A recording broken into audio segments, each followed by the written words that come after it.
dipersembahkan oleh... Dan saya memang ada hubungan dengan Pak Teddy. Saya itu istri sirinya. Kami tiap hari di kapal tidur bersama. Lain kali kalau ada proyek lagi kita kerjakan. Sampai akhirnya kami pergi ke Taiwan.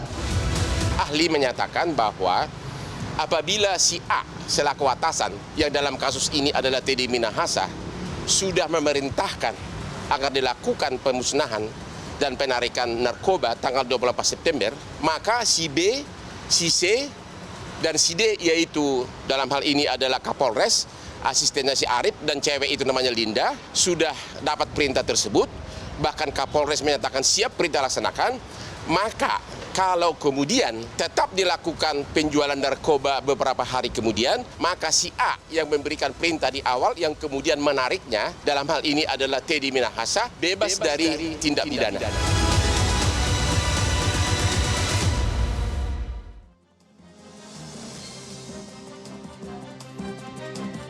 Kembali lagi di kontroversi, pemirsa.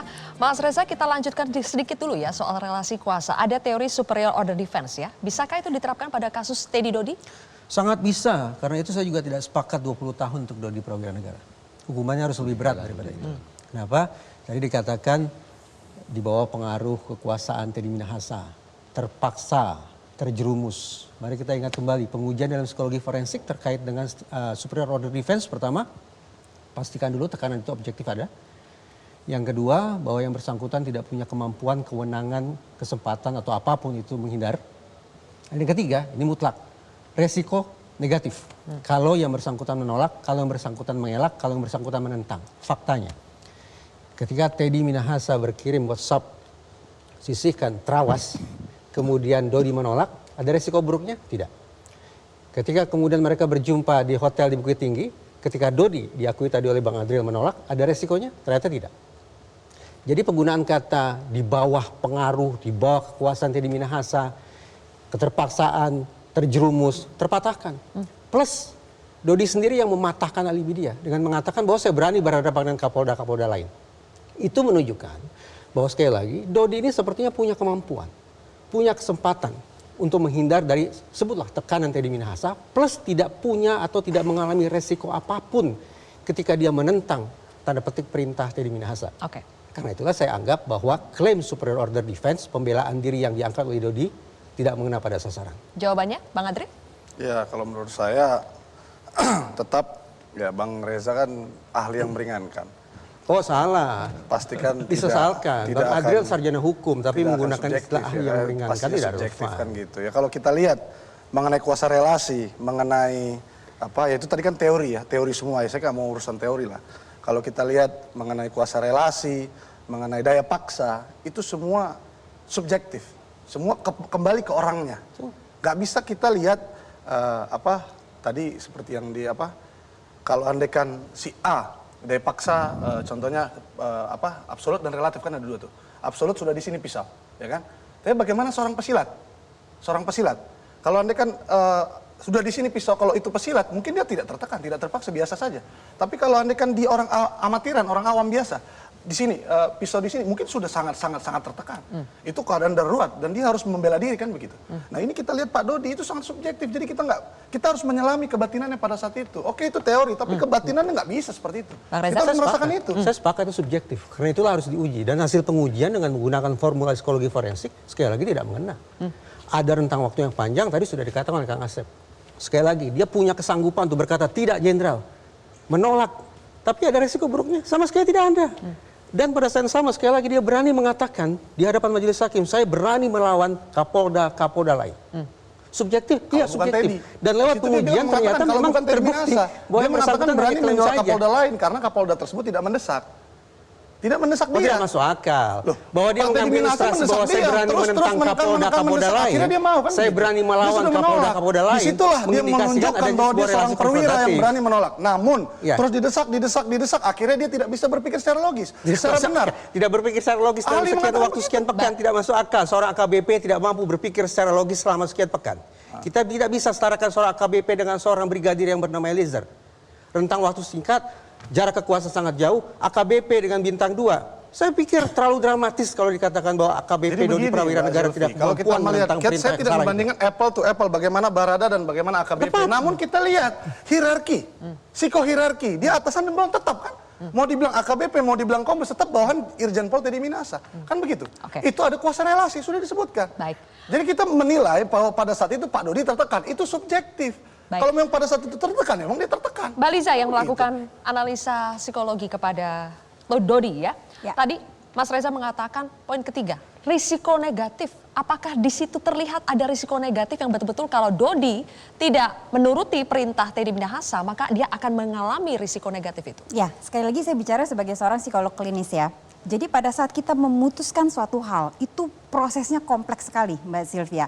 Ada yang namanya memori, ada tersimpan di bagian otak yang kita sebut sebagai hipokampus. Nah, memori ini sudah penuh dengan cerita. Bagaimana ketika kita menolak perintah dari atasan. Kemudian ada lagi yang namanya proses berpikir yang kalau tadi kita berbicara relasi kuasa, perbandingan antara Richard Eliezer dengan Dodi Prawira Negara, waktunya sempit segala macam. Dari sisi psikologi, ini bisa jadi pedang bermata dua gitu ya. Dalam arti bahwa memang relasi kuasa, kondisi terdesak dan waktunya sangat sempit sekali membuat seseorang itu jadi terpaksa melakukan karena tidak sempat mikir. Tapi di sisi lain, dari sisi psikologi, makin lama kita berada pada kondisi tertekan, stres, ditekan terus-menerus. Kalau tadi katanya Mas Reza tidak ada tekanan, tapi mungkin tekanannya tidak perlu yang kayak ada pisau, kayak pistol segala macam. Tapi ada proses mutasi, ada WhatsApp terus-menerus, ada mungkin latar belakang menurut cerita wawancara dengan Pak Dodi itu beberapa berita ke dia bahwa jangan melawanlah Pak Teddy, nanti seperti apa. Nah, kondisi-kondisi seperti ini, makin lama kita berada pada kondisi stres, itu pikiran kita makin tidak bisa berpikir dengan bijak untuk memutuskan dengan bijak. Sama halnya dengan pada saat kondisi pandemi. Awal-awal kita masih oke. 6 bulan ke atas ketika sudah mulai stres, itu banyak sekali kondisi stressful yang membuat kita jadi tidak bisa memutuskan dan dengan bijak dan baik. Itu jadi kalau kita berbicara dari sisi waktu ya. Jadi relasi kuasa sebenarnya makin kita ditekan, baik itu kondisi yang sangat sempit sekali atau panjang, itu justru sama-sama bisa membuat stressful mind yang kemudian membuat keputusan jadi tidak bijak. Mas Reza? Dodi Prawira Negara ini seorang perwira, dia lulusan Akpol. Proses penempaannya tidak bisa disamakan dengan proses penempaan terhadap seorang brigadir. Sejak 0 km masuk ke dalam Akpol, yang bersangkutan tahu persis. Dibina, ditempa untuk menjadi seorang pemimpin. Jadi mindsetnya jauh lebih matang, tidak bisa kita anggap sebagai seorang yang naif, yang kemudian tidak bisa pasrah, tidak bisa menentang perintah yang salah sekalipun seandainya perintah itu dianggap ada.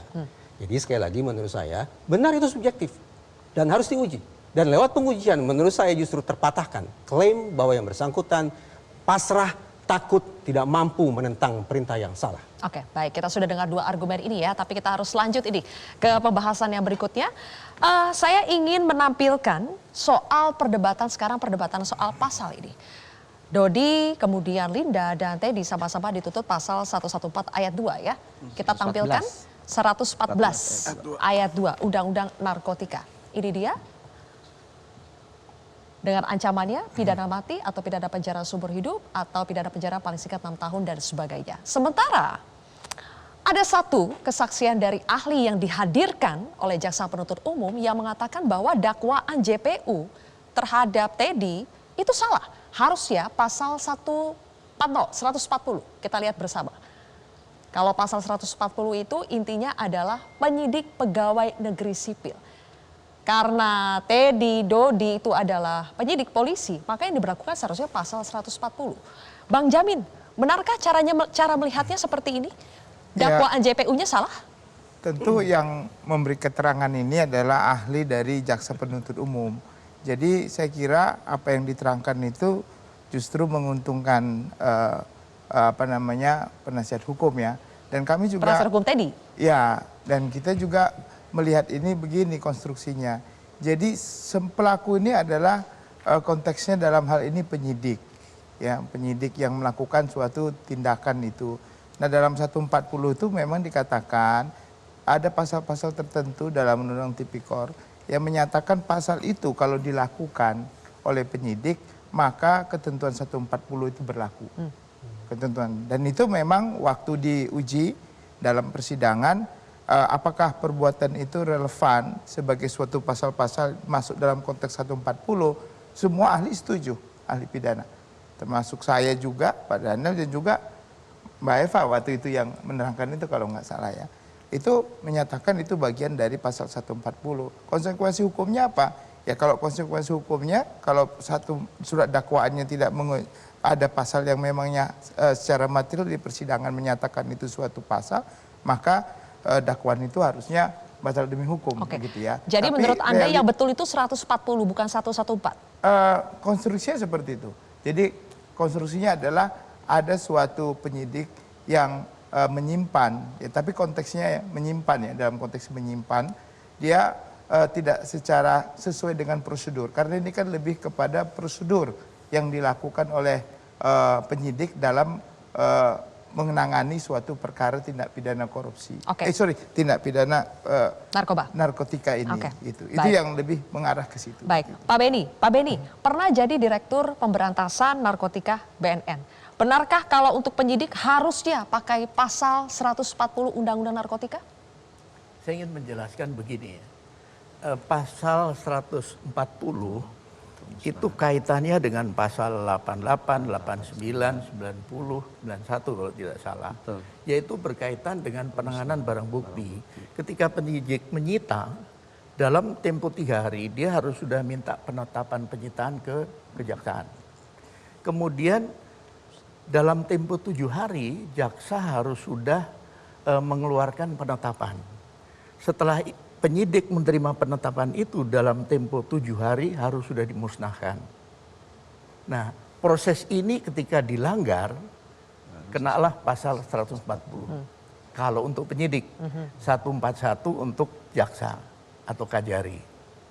Dalam konteks ini, si penyidik yang menangani, yang memproses barang bukti, kena pasal itu.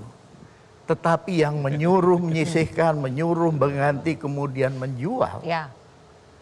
pasalnya enggak itu. Enggak itu? Iya. Oke, tetap kenanya 114? Iya. Oke. Jadi ini konteksnya nanti saya tanya ke Kang Asep ya, selaku pakar hukum pidana. Jadi 140 atau 114? Benarkah Teddy Minahasa bisa bebas? Kami akan hadir kembali pemirsa sesaat lagi.